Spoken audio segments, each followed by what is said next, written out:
Hi everybody, I'm Bob Icino from the Pure Exposure Growth Series. My team wanted me to make a thank you video for you guys who attended our live stream. We had over 5,000 people sign up. We had about 2,100 people watch live. When you get information on the next one, we're going to expand the platform so that more of you can watch live. And instead of just doing a thank you, just a blanket thank you, we always believe in providing ethical, honest value. So I've asked a really good friend of mine, someone I really respect, Kamal Shri Kumar, to come on and talk to you guys a little bit about interest rates. Before I ask him any questions, I need to stress he is a global macro economist, not an investment advisor. So he's not giving you investment advice. He's just talking about general themes in the market from what he sees. And I have to say that if you go to my Twitter, you'll see a post that I put up where Shri talks in 2018, when the 10-year was at 3.13%, about a potential yield curve inversion, which we just saw, and a potential recession, which we haven't technically seen, but we may already be in the throes of. So, Shri, thank you so much again for joining me. I really, really appreciate this. I don't want to take up a lot of your time. I'd just like to ask you a couple of quick questions if I could, and maybe the viewers can kind of understand a little bit more about your specialty, your interest rate specialty, which, again, if I'm talking about interest rates, you know, we've had this back and forth before. You ask me about commodities, I ask you about interest rates. So can you just sort of give me your view on what you see right now and whether or not the Fed is going to do anything and if that's even important? Bob, first of all, very good to be with you and to speak to your watchers.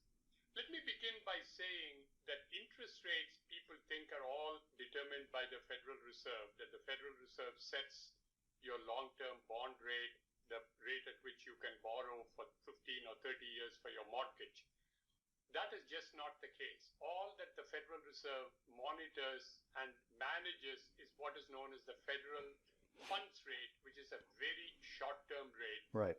And currently it is at 2 to 2.25%. We may find September 18th after the next Fed meeting that they'll lower it, but as of now, that is what is the range of it. However, this is the important thing for your audience to know. Longer term, the 10-year bond yield and the mortgage rate are not determined by the Fed. And the 10-year yield, for example, is a function of two developments. What are the inflationary expectations of the buyers and sellers, and what is the expectation for real economic growth of the buyers and sellers of the paper? That's it. And I've been asked before, if the Fed were to tighten, do you think the 10-year yield is going to increase?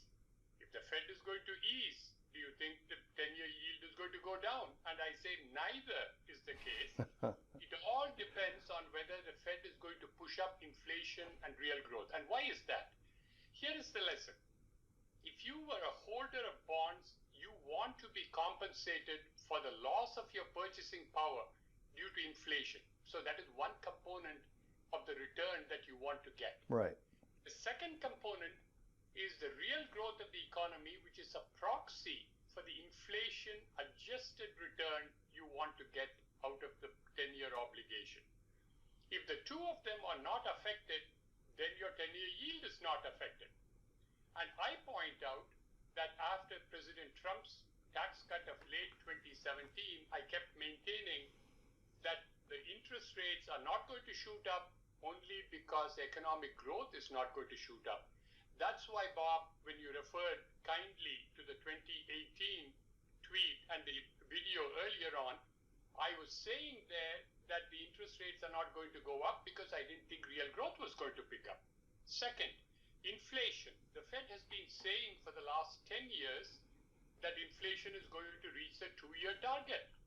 Other than very occasionally touching that mark, the Fed has failed in its objective, and I think it will continue to fail for several more years to come. Right. I believe if I'm right, one of the short-term measures got to 2.1 and then fell right after that, I believe about 1.9 now on the PCE deflator.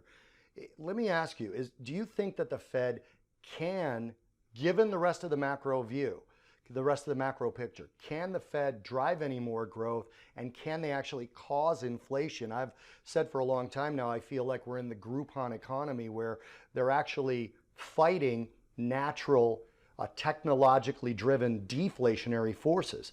So are they able to do it, or do we have to have a fiscal solution now? The answer to your questions are no and no. It's very easy. They are not going to be able to push up economic growth because the growth doesn't come from monetary easing. And I like to point out that with Ben Bernanke and Janet Yellen's quantitative easing that we had since 2008, right. number 1, 2, and 3, the person who faced the quantitative easing, Bob, was a plumber before the quantitative easing. He or she continues to be a plumber after the monetary base has quintupled. Right. He or she hasn't become a nuclear physicist. You don't become more productive. You don't grow the economy. So it's about productivity. Exactly. It is productivity, it is labor force, it is education. And how many of you, typically in the age group of 25 to 54, the prime age group, working group, are still at work? Right. That didn't do it. Right. As for inflation, the US population is getting older, number one. Secondly, when the quantitative easing was effected, what it did was to make equity investors very, very rich in the last 11 years. However, if you are a worker, guess how much your real wages increased over the last decade? 0.5% per year after subtracting inflation. You have done very poorly as a wage earner. You did fabulously as an equity investor. Right. And as you and I know very well, this country has a lot more wage earners than it has the highest income groups. And that's the reason why consumption is not picking up in a big enough way to boost inflation. And that, I think, will continue to be a phenomenon. And that's the basis of my 10-year yield forecast. So the disconnect then really is between training and education, as opposed to, when I was studying economics, the definition of inflation was the expansion of the monetary supply, not an increase in prices. So am I wrong in saying there's three kinds of inflation in today's sort of economic outlook, where there's asset inflation, price inflation, and the monetary base? And currently, we maybe have two of those three. Maybe we have asset inflation that might be turning around. And does that turn around if things continue? In economics, inflation is always a rise in prices, or as a mathematician would call it, is the first derivative of prices. It's not the price level itself, but percent change in it. It can be, though, in asset prices, or it can be in your common basket of goods and services which you purchase for your living. What the Fed did was to cause inflation on the asset price side, but failed miserably in doing it on the common basket that you purchase. Why is it necessary to boost the inflation of your common basket? Your houses are assets, but then again, the price of food, the price of clothing, the price of transportation. If it becomes negative or close to zero, the risk is that it can go to the negative column, and then the person says, I don't need to buy a car today, let me postpone to next year. So here comes and you say, I can delay it further. That's the Japanese phenomenon, and that causes economic growth to go down, because deflation is a bad thing.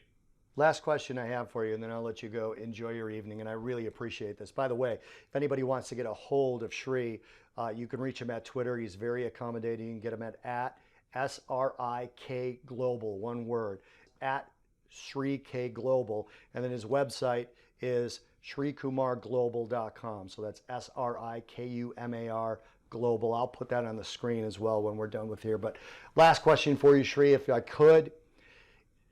I maintain that, and again, as an analyst and a strategist, I feel like I'm a player coach, right? So I talk about things and then I also trade.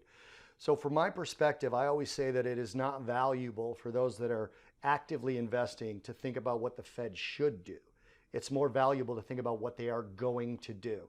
So with that in mind, if the president is screaming for rate cuts,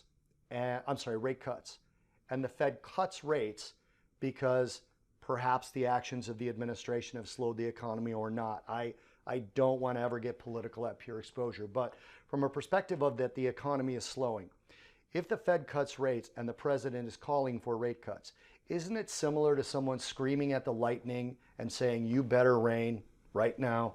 I mean, I don't maintain that the Fed is necessarily responding to the president, as Bill Dudley says. I think the Fed is responding to what they feel is what they should be doing. Whether I believe they should be doing that or not, as an active investor, isn't really valuable to me. So what's your opinion on, is the Fed responding to the president or not if they cut rates? I have two answers for you very quickly. First is that the president saying that the Fed is a problem and the Fed needs to cut interest rates in order to boost economic growth just doesn't work. And the reason is that even if the Fed were to cut rates, the big problem is what we see happening with trade. And trade uncertainty is what we call in the economics profession as a structural issue rather than a monetary issue.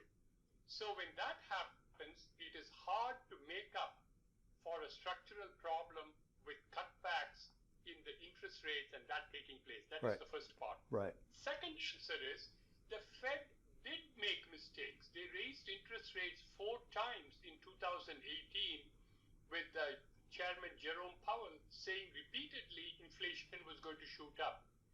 That did not happen, but he increased interest rates and he's paying the price for it.